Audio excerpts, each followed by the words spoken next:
Igreja Batista Novo Horizonte. Um novo horizonte com Jesus em sua vida. Mensagens do coração de Deus para o seu coração. Momentos com Jesus.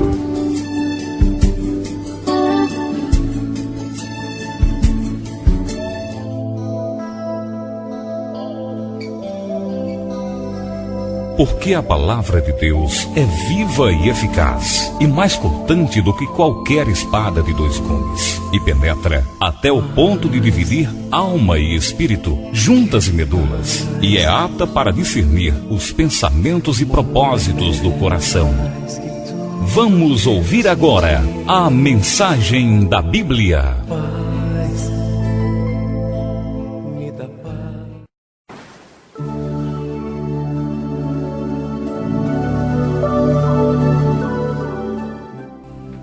Eis-nos aqui no momento da ministração da palavra do Senhor. Quero convidar a igreja a abrir a sua Bíblia no livro de 1 Samuel, capítulo 18. Nós leremos inicialmente os versos do 6 ao 9. 1 Samuel, capítulo 18, versos 6 ao 9. Eu não sei como foi a sua semana, como foi seu dia, como tem sido a sua vida, mas com certeza o Senhor vai falar aos nossos corações. Aleluia. 1 Samuel, capítulo 18, versos 6 ao 9. Assim nos diz na palavra do Senhor: Sucedeu, porém, que vindo Saul e seu exército, e voltando também Davi de ferir os filisteus, as mulheres de todas as cidades de Israel saíram ao encontro do rei Saul, cantando e dançando com tambores, com júbilo e com instrumentos de música. As mulheres se alegravam e, cantando alternadamente, diziam: Saul feriu os seus milhares, porém Davi os seus 10 milhares. Então Saul se indignou muito, pois estas palavras lhe desagradaram em extremo, e disse: 10 milhares deram elas a Davi, e a mim somente milhares. Na verdade, que lhe falta, senão o reino? Daquele dia em diante, Saul não via Davi com bons olhos. Louvado seja o nome do Senhor. Pai amado, Pai querido, nós te rendemos graças pelas tuas misericórdias, Senhor, porque aprove ao Senhor nos reunir aqui esta noite para ouvirmos a tua palavra e alimentarmos a nossa fé, Senhor. Em nome de Jesus, venha, Paizinho, é minha oração, através de teu Santo Espírito me usar, de forma que eu diminua, para que somente o Senhor cresça em cada coração. É o que nós te oramos agradecidos, em nome de Jesus. Amém. Apenas uma palavra. Nós vamos tratar de um tema que é a inveja. A inveja, irmãos, é um dos sentimentos, no meu entendimento, um dos mais mesquinhos, mais tristes e mais destruidores que pode tomar conta de uma pessoa. Porque através da inveja, muitas vidas acabam sendo destruídas. E eu fui procurar no dicionário Aurélio o significado da palavra inveja, e eu achei interessante. Ele dá 3 significados. Vejam, são 3 sentidos: desgosto ou pesar pelo bem ou pela felicidade de outro, desejo violento de possuir o bem alheio, ou desejo de estar no lugar ocupado por outrem.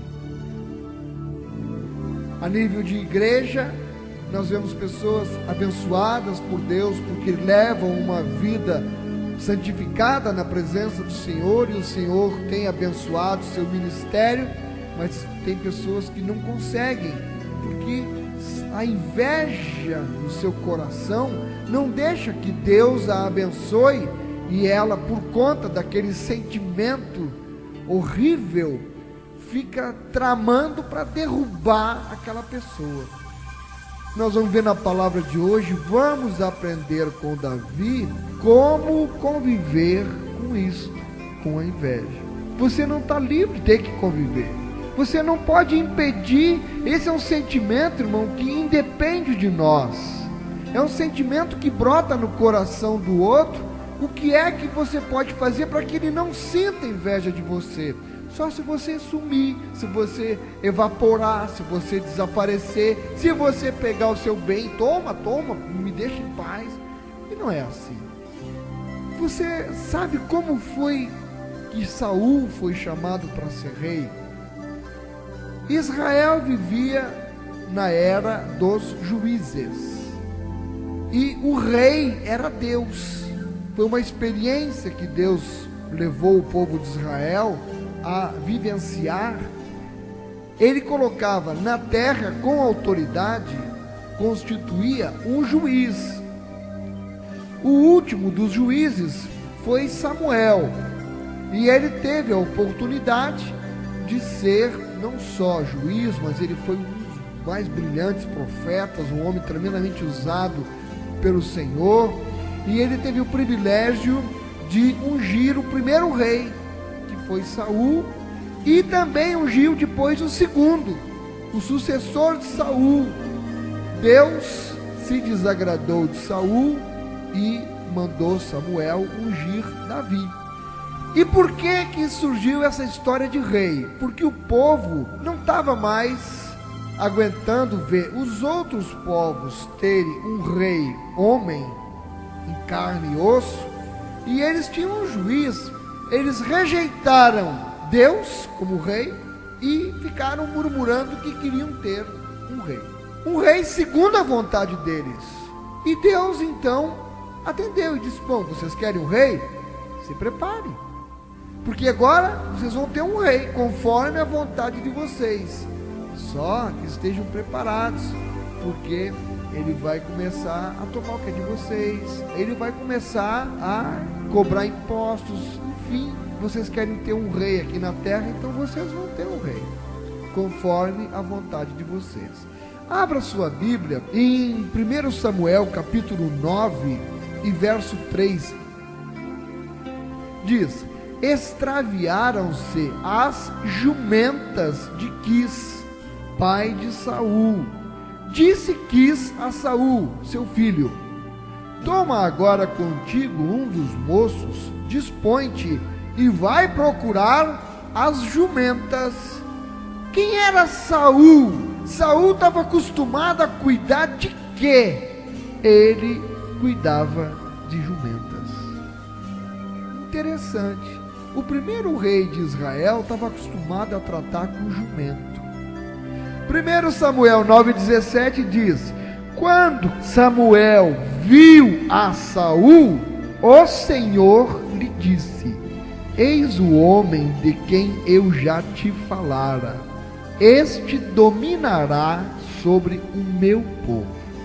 Ele escolheu um criador de jumentos, um apacentador de jumentos, para tomar conta do povo de Deus. Como foi o chamado de Davi? Vamos em seguida comparar. Abre em 1 Samuel 16, verso 1. Diz assim: disse o Senhor a Samuel: até quando terás pena de Saul, havendo-o eu rejeitado, para que não reine sobre Israel? Enche um chifre de azeite e vem. Enviar-te-ei a Jessé, o belemita, porque dentre os seus filhos me provi de um rei. Saul, um rei segundo o coração dos homens. Davi, um rei, aleluia, segundo o coração de Deus. Vamos para Samuel 16, lemos agora os versos 11 e 12.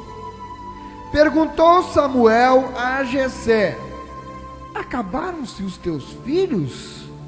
E ele respondeu: ainda falta o mais moço, que está apacentando as ovelhas. Disse, pois, Samuel a Jessé: manda chamá-lo, pois não nos assentaremos à mesa sem que ele venha. Então mandou chamá-lo, aleluia, e fê-lo entrar.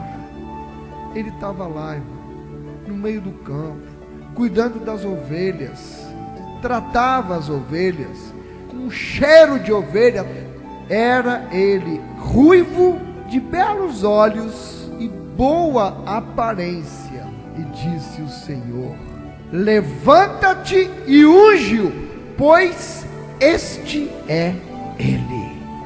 Primeiro, era um criador de jumentos. Davi tinha experiência em tratar com ovelhas. Continuamos então. Tomou Samuel o chifre do azeite e o ungiu no meio de seus irmãos. E daquele dia em diante, o Espírito do Senhor se apossou de Davi. Então Samuel se levantou e foi para Ramá. Chamo sua atenção, desperto sua atenção para esta frase.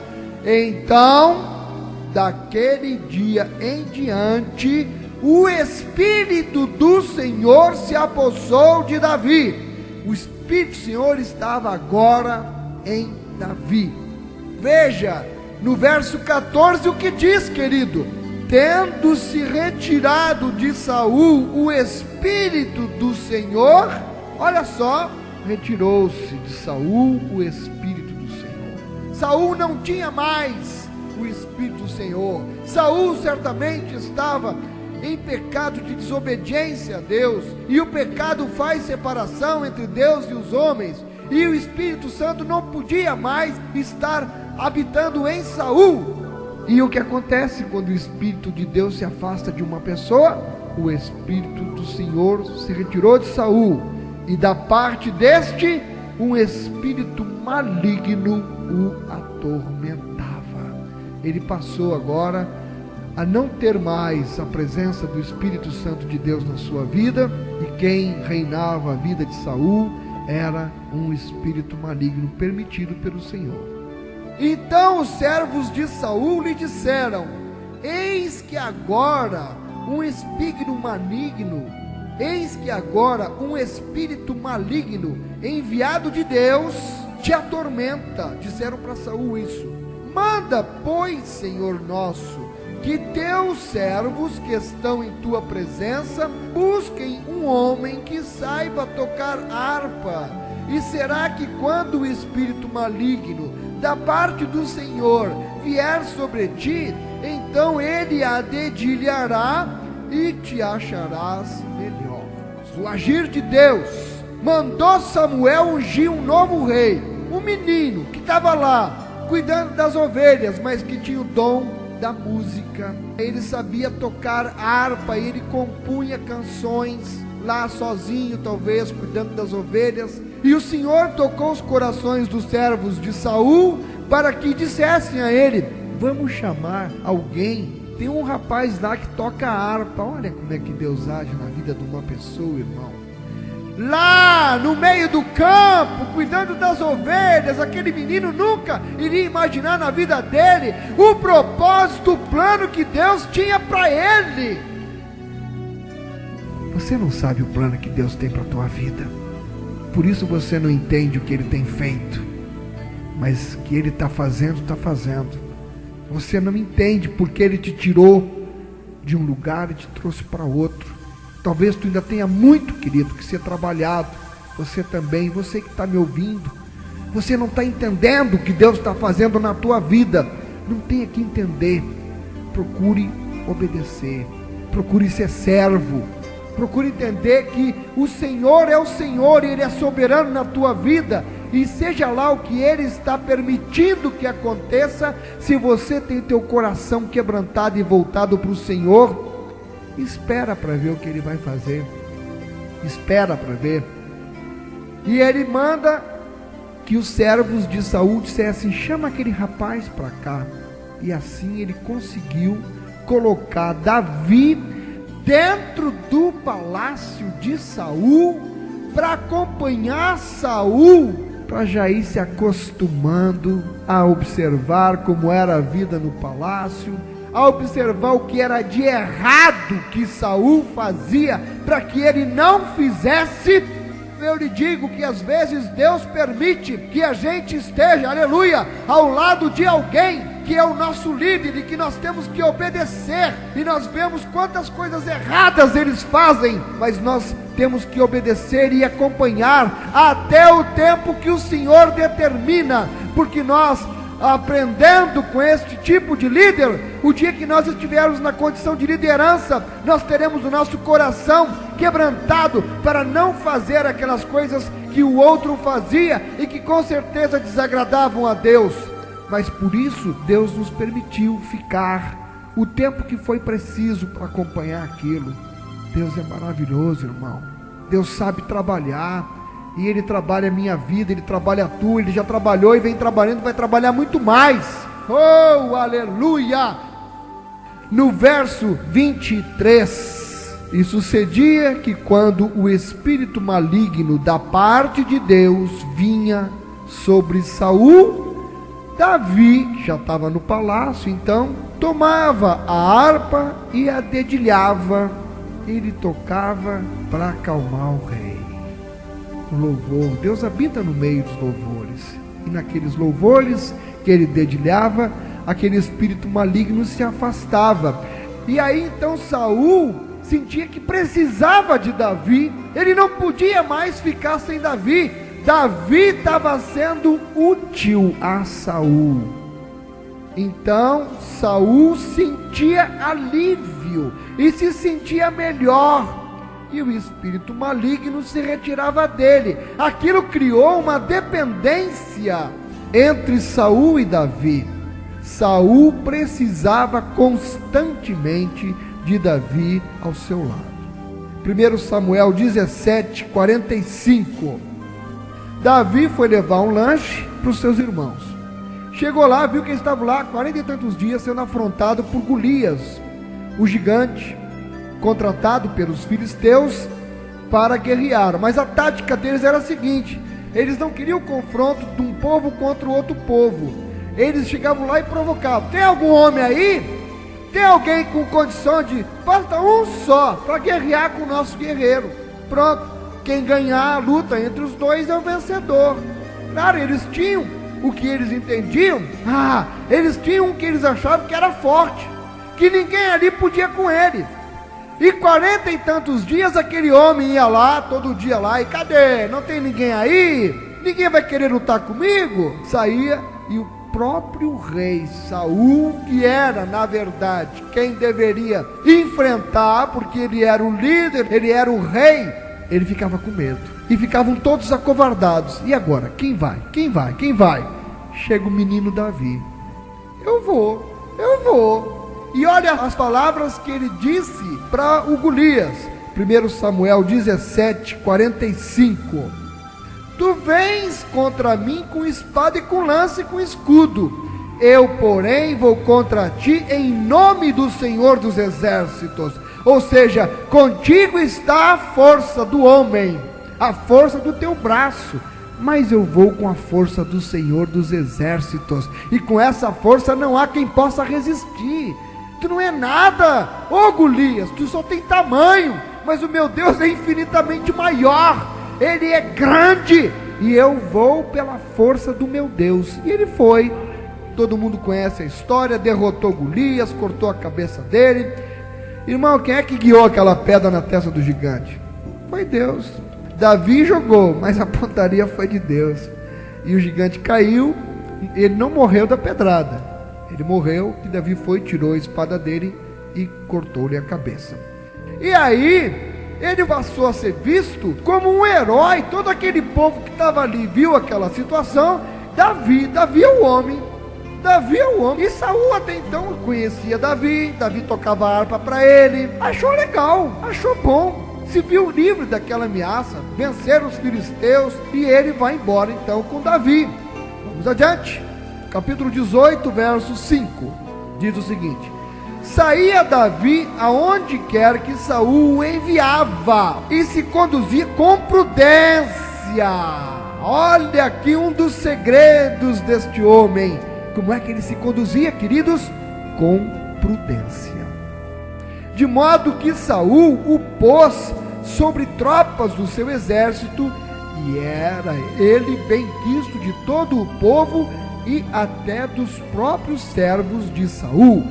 Verso 6: sucedeu, porém, que vindo Saul e seu exército, e voltando também Davi de ferir os filisteus, as mulheres de todas as cidades, chama a minha atenção aqui, que eram as mulheres, logo as mulheres, que saíam, e para causar ainda mais ciúme do outro, as mulheres achavam Davi o máximo, e elas de todas as cidades, o homem virou herói nacional, e ele vinha com o rei, e o rei que achava que seria idolatrado, adorado, amado, o pessoal falava nele, mas elogiava mais o outro.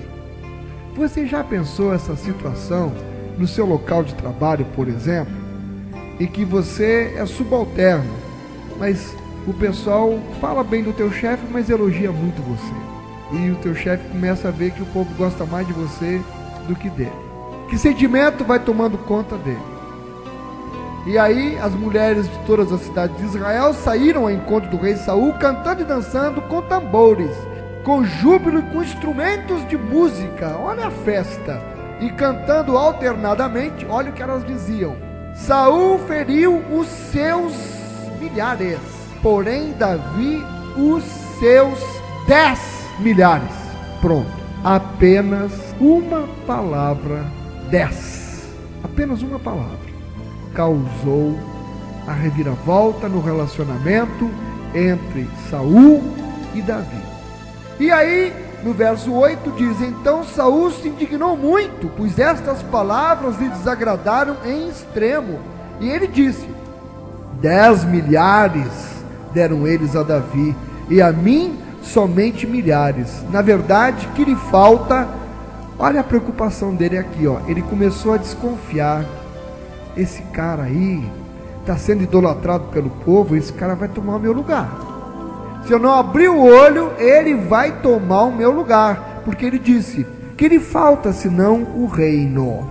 E daquele dia em diante,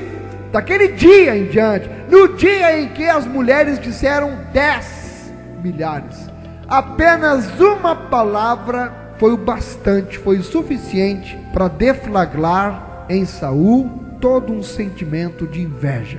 E quando brotou essa pequena chama de inveja, é um sentimento violento, como diz no dicionário de Aurélio. Ele era o rei, mas os outros elogiavam o seu empregado. Irmãos, vamos parar um pouco aqui e vamos meditar como passou a ser a vida de Davi junto com Saul. Como é que você imagina? Ele tinha que estar lá tocando. E Davi, ele cantava e tocava para aquele rei insano.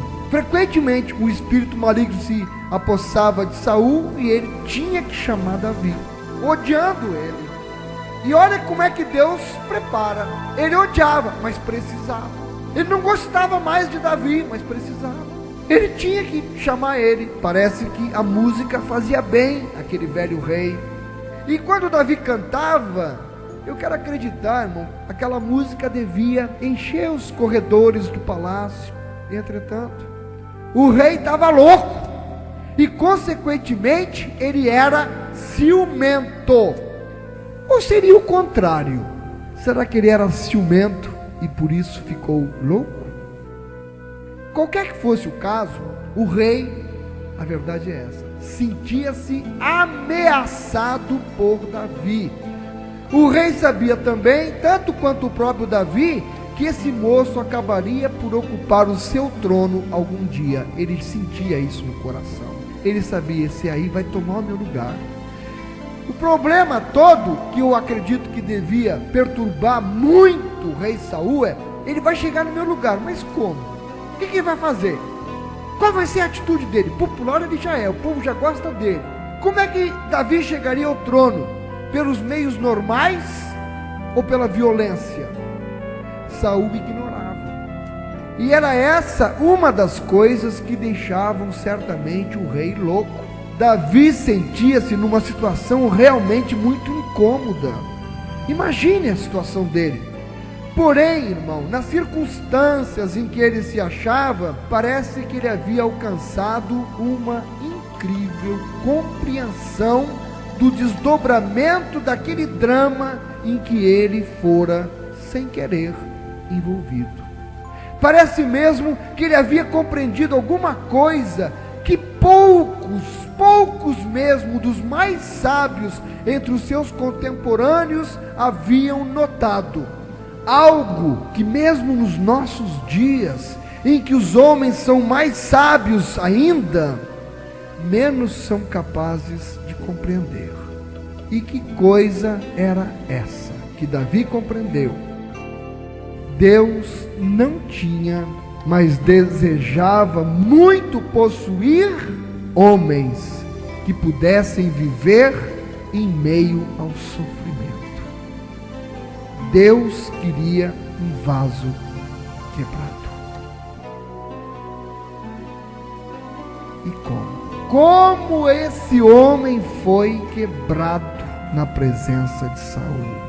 Como Deus permitiu que ele fosse trabalhado?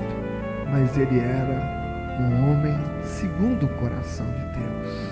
Ah, meus queridos, 1 Samuel 18, os versos 10 e 11. No dia seguinte, um espírito maligno da parte de Deus se apossou de Saul, que teve uma crise de raiva em casa. E Davi, como nos outros dias, dedilhava a harpa, tocando lá para ele. Saul, porém, trazia na mão uma lança, que arrojou, dizendo: encravarei a Davi na parede. Porém, Davi se desviou dele por 2 vezes. No verso 12, olha aqui, Saul temia a Davi. Por que ele temia Davi? Porque o Senhor era com este e se tinha retirado de Saul. Irmão, quando o Senhor é com a gente, o inimigo fica com ódio. O inimigo não suporta quando nós estamos com o Senhor. Quando o Espírito Santo do Senhor passa a habitar realmente na vida da gente, o inimigo não suporta. E cada vez ele fica mais furioso. E é por isso, quanto mais você se consagra, quanto mais você tem procurado o Senhor, quanto mais você tem procurado levar uma vida santa na presença do Senhor, mais o inimigo tem se levantado na tua vida. Não é verdade? Mas o Senhor está contigo para te dar vitória.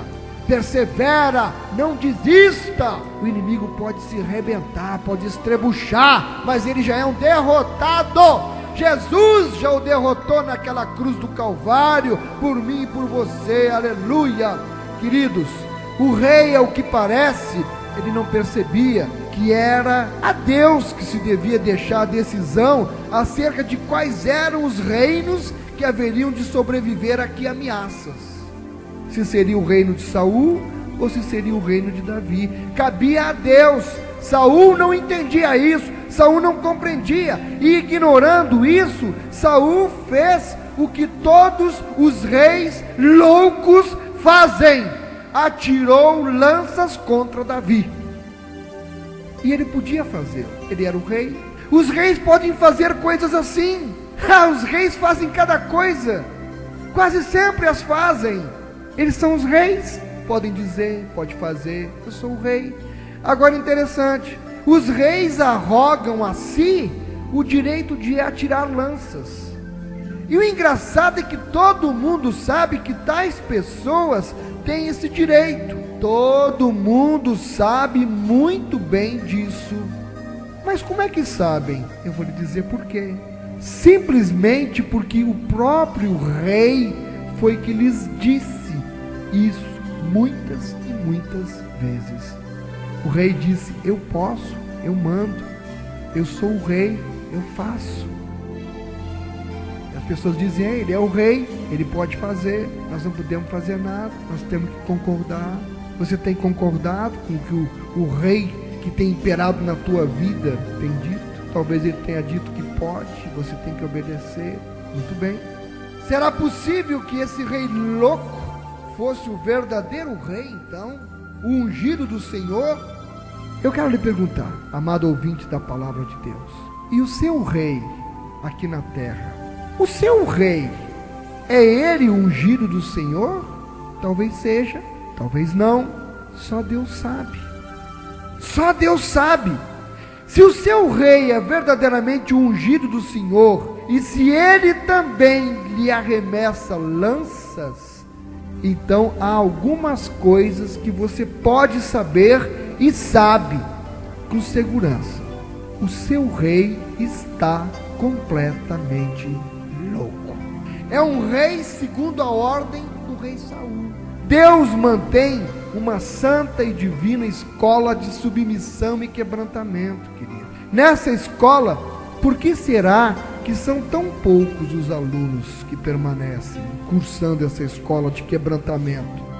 É porque todos os que se encontram nessa escola, eles têm de sofrer muita dor. O que você pode imaginar é frequentemente o dirigente não quebrantado, mas que foi escolhido soberanamente por Deus, quem determina o castigo. Davi foi aluno nessa escola, e Saul foi um instrumento escolhido por Deus para esmigalhar Davi. E à medida em que a loucura do rei aumentava, crescia o conhecimento e a experiência de Davi. Ele compreendia que Deus o tinha colocado no palácio do rei Saul sob legítima autoridade. A autoridade do rei Saul, não é verdade? Ele não tinha legítima autoridade, ele não era o rei constituído. Davi era o ungido, mas o rei era Saul. Autoridade escolhida por Deus, mas autoridade escolhida para Davi. Entendeu? Autoridade não quebrantada, sim, mas divina em ordenação, apesar de tudo. Que foi que fez Davi, que nós precisamos aprender? Davi respirou fundo, Davi colocou-se sob as ordens do rei louco, e Davi foi descendo cada vez mais fundo na estrada do seu inferno terreno. Davi certamente tinha uma pergunta: o que fazer quando alguém lhe arremete uma lança? Você sabe a resposta? Quando alguém te joga uma lança, o que é que você faz? Qual é a resposta? Ele certamente tinha esta pergunta. Afinal, todos no mundo sabem como proceder quando alguém atira uma lança contra eles. Ora, o que é que a gente faz? A gente agarra a lança e a arremete de volta. No mundo não é assim que a gente age? Jogou uma lança em nós, pega a lança e joga de volta. A pessoa te diz uma palavra, tu diz duas, três. Ela te diz outra, tu descarrega um caminhão. Retribui do mesmo jeito. Ao praticar essa pequena façanha, meus queridos, de devolver lanças que lhe atiram, você provará muitas coisas. Você vai provar, por exemplo, que você é valente. Você vai provar que você defende o direito, que você toma corajosamente posição contra o erro. Você vai mostrar que você é forte e não se deixa levar por onde queiram. Você não dá lugar à injustiça e ao tratamento desleal. Você é o defensor da fé, você é um guarda de chama, você é um detector de toda a heresia. Você não será vítima da injustiça lançando as lanças de volta. Todos esses atributos combinam-se então para provar que você também é, obviamente, candidato ao trono real. Sim, talvez você seja o ungido do Senhor, segundo a ordem do rei Saul. Entendeu? E também existe ainda a possibilidade de que você, uns 20 anos, quem sabe, após a sua coroação, venha a ser o mais incrível especialista na arte do arremesso de lanças em todo o reino. Também, com certeza, nessa altura, você estará completamente louco. Ao contrário de qualquer outro na história do arremesso de lanças, Davi não sabia o que fazer quando uma era atirada contra ele. Ele não arremessava de volta as lanças que Saul atirava sobre ele. O que ele fazia? Ele só sabia se desviar. Aleluia! Ele só sabia se desviar. Tem uma historinha. Uma vez, uma serpente resolveu comer um vagalume. E a serpente perseguia aquele vagalume. E o coitadinho voava, mas a serpente deslizava mais rápido do que ele, subia numa árvore e acabou encurralando ele contra umas pedras num dado momento. Aí o vagalume perguntou: peraí, ora, eu sou um pobre do inseto, por que você me persegue? Por que você tem tanta raiva de mim? Por que você quer me destruir? Por que você quer me matar? Se eu nem faço parte da sua cadeia alimentar, por que você quer acabar comigo? E a serpente olhou para ele e disse: porque eu não suporto ver você brilhar, por isso eu quero te destruir. Eu não suporto ver o teu brilho. Nessa fábula está resumida, queridos, toda a psicologia do invejoso. Porque o indivíduo que é dominado pela inveja, ele só tem uma preocupação: a de não permitir que os outros pratiquem ações mais brilhantes do que as dele. Jesus Cristo, em sua passagem aqui pela terra, ele também foi vítima dos invejosos fariseus, dos saduceus, dos escribas, dos chefes religiosos do seu tempo, que não podiam ver com bons olhos o sucesso que ele tinha alcançado no seu ministério. Viviam eles constantemente a lançar sobre Cristo perguntas maliciosas, como setas, como lanças. Perguntas capciosas com o intuito de fazer ofuscar a sua luz. Porém, queridos, a autoridade com que Cristo sempre lhe respondeu e a sabedoria com que ele lhes retribuiu somente lhes causava dificuldades e derrotas. E que Cristo nos ensinou: quando alguém bater num lado da tua face, dá o outro lado para bater. Ele não disse: devolve as lanças que te atiram. Com Davi, nós aprendemos nesta noite como conviver com os invejosos. Primeiro, adore ao Senhor diante deles. Leia o verso 10. No dia seguinte, o espírito maligno da parte de Deus se apossou de Saul, que teve uma crise de raiva em casa. E Davi, como nos outros dias, dedilhava a harpa. Enquanto o outro está raivoso, ele estava tocando e adorando a Deus. Continue crescendo, tendo sucesso nos seus ideais. O verso 14 nos diz isso. Davi lograva bom êxito em todos os seus empreendimentos, pois o Senhor era com ele. No verso 15, então, vendo Saul que Davi lograva bom êxito, tinha medo dele. Porém, todo o Israel e Judá amavam Davi, porquanto fazia saídas e entradas militares diante deles. O que aconteceu aqui? O rei louco jogava lanças contra ele, mas ele continuava adorando a Deus, continuava lutando pelos seus propósitos, ele não se entregava e ele continuava sendo humilde. Ordenou Saul aos seus servos: falai confidencialmente a Davi, dizendo: eis que o rei tem afeição por ti, e todos os seus servos te amam. Consente, pois, em ser genro do rei. E no 23, os servos de Saul falaram estas palavras a Davi, o qual respondeu: parece-vos coisa de somenos ser genro do rei, sendo eu homem pobre e de humilde condição? Ele continuou sendo humilde.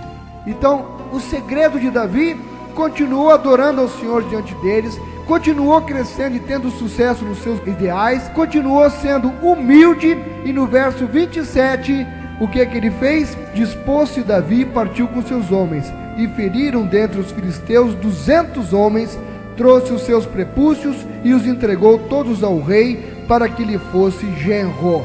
Então Saul lhe deu por mulher a sua filha Mical. Ele se exaltou com os recursos que ele mesmo tinha. Exalte-se também com os recursos que Deus te deu, e deixa que continuem jogando lanças contra você.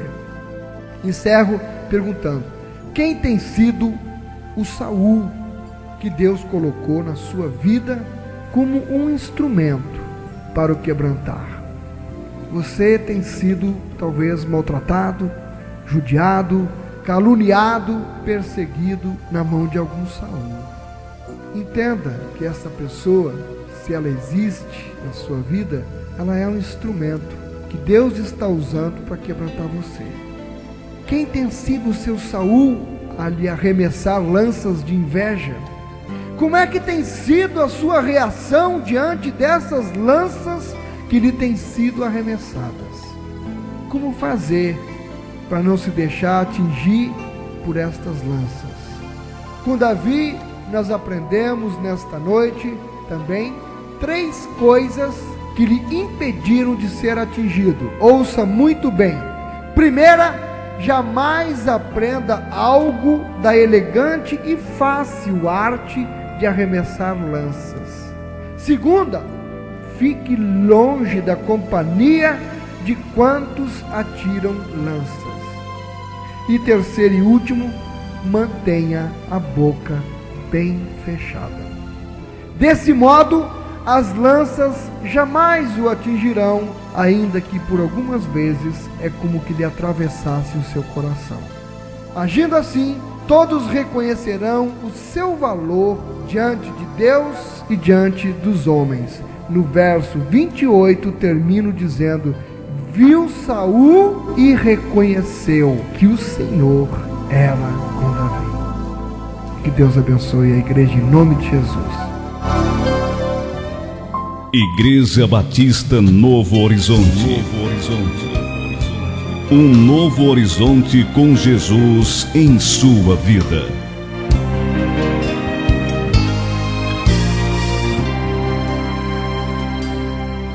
Vou contar-lhe a história de um coxo que queria mergulhar sua agonia nas águas de um tanque pra segurar,